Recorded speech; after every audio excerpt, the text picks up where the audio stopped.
It's the bottom of the hour. Thanks so much for staying with us. Coming up in the next 30 minutes, how criminals may be using your Wi-Fi connection to get away with their crimes.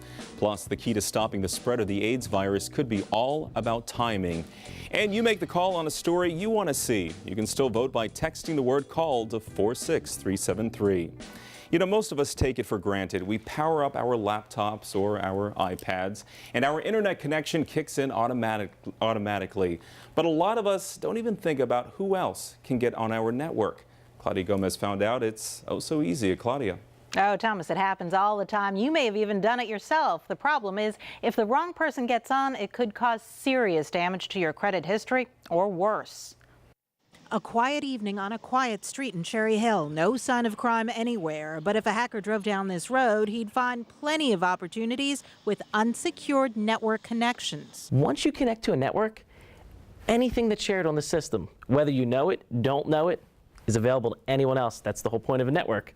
You're connecting, you're giving other computers access. We did find a majority of homeowners here took precautions. Some even made sure to block their network names, which experts advise.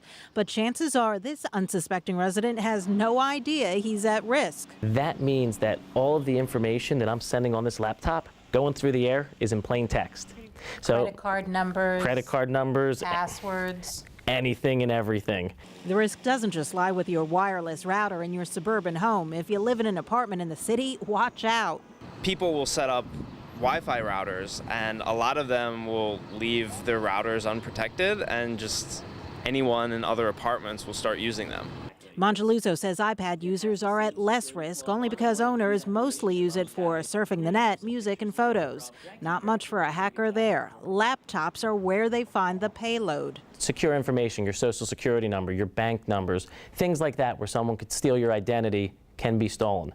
Whether you live in the suburbs or the city, there are important measures you can take to protect yourself. What I really recommend is get a professional, get someone to come in. It won't cost you much money.